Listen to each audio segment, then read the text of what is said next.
What's your burnt offering? Today we have this cool lesson. It goes like this. One of the scribes came near and heard them disputing with one another. Now, by the way, this disputing is not necessarily a bad thing. That's the way rabbis taught their disciples. They had them dispute with each other. They disputed with the rabbi. That's how they learned stuff. That's how rabbis still learn. And frankly, you should have heard us yelling at each other in seminary. And seeing that he answered them well, the scribe asked him, "Which commandment is first of all?" Jesus answered, "The first is, Hear, O Israel, the Lord our God, the Lord is one. You shall love the Lord with all your heart, and with all your soul, and with all your mind, and with all your strength. The second is this, you shall love your neighbor as yourself. There is no other commandment greater than these." Then the scribe said to him, "You are right, teacher. You have truly said that he is one, and that beside him there is no other, and to love him with all the heart, and with all the understanding, and with all the strength, and to love one's neighbor as oneself, this is much more important than all whole burnt offerings and sacrifices." When Jesus saw that he answered wisely, he said to him, "You are not far from the kingdom of God." Wow. By the way, it also says after this that those gathered were afraid to ask Jesus any more questions. Guess he was scary smart. But what's this stuff about burnt offerings? Well, you know the term scapegoat. People in ancient times thought that the God that they worshipped would need payment for their sins. But there was also this sense that if you gave your God, say, a yummy goat, then your God would do something good for you. The goat being offered, or the sheep, or the bull, or the veggies, was offered in place of your life. It was in place of the bad things you'd done. It was a scapegoat. Thus our use of the term today. Now, frankly, the picture of God presented here, it's not that appealing. God, to me at least, seems a little bloodthirsty, maybe a little simple. Hey, you want the big guy in the sky to forgive you? Well, kill him something, you know? Kill him something. And then he'll forgive you. He'll love you. There was even this sense that the gods really, really enjoyed the smoke that came off the fat of the burning animal.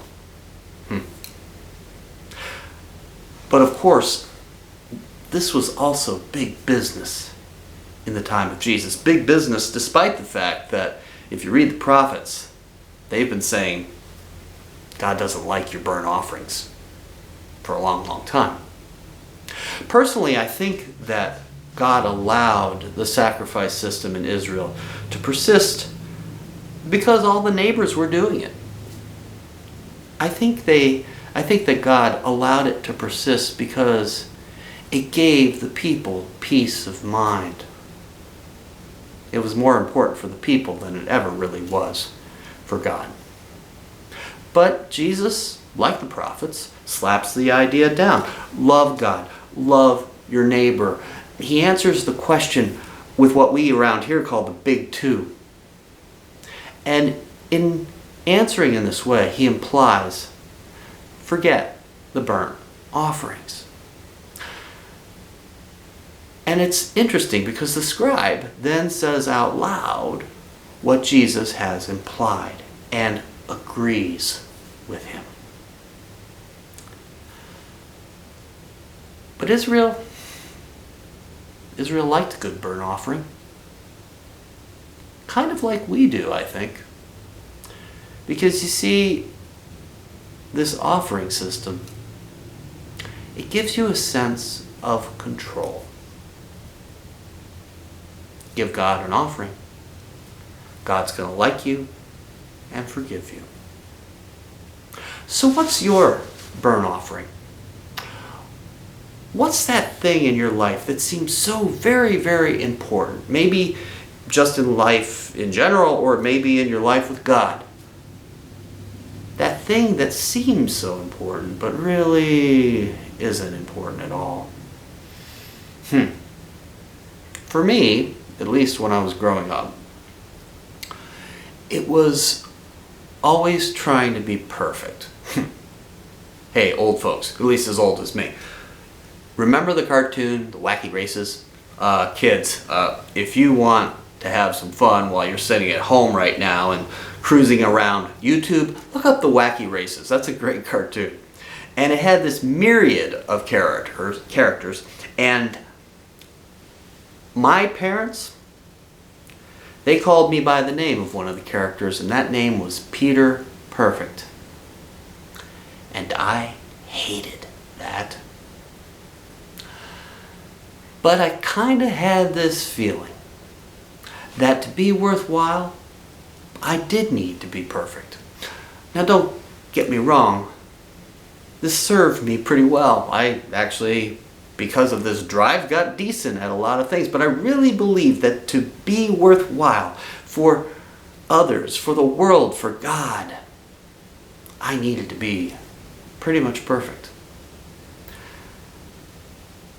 But even though this gave me some drive and helped me to learn how to do things, it also held me back a lot. Because if I felt I wasn't good enough at something, I couldn't enjoy doing it. But where it really held me back, where it hurt me the most, was with God. Because it took me years, I mean literally years, to give up trying to be perfect for God so that God would like me, and to just let God love me. It took years to stop lighting that burnt offering and just live out the big two. Love God. Love your neighbors. Even as Jesus was here right in the scriptures, hollering in my ear, giving me permission, giving me freedom. You see, I didn't want to give up the burnt offering, I guess, because it gave me the sense of control. Of course, if Mike is pretty much perfect, God will like Mike. But you know, that isn't real love. Loving someone just because they're working for your love, that's not love. If you love someone, you just love someone. And God just loves us.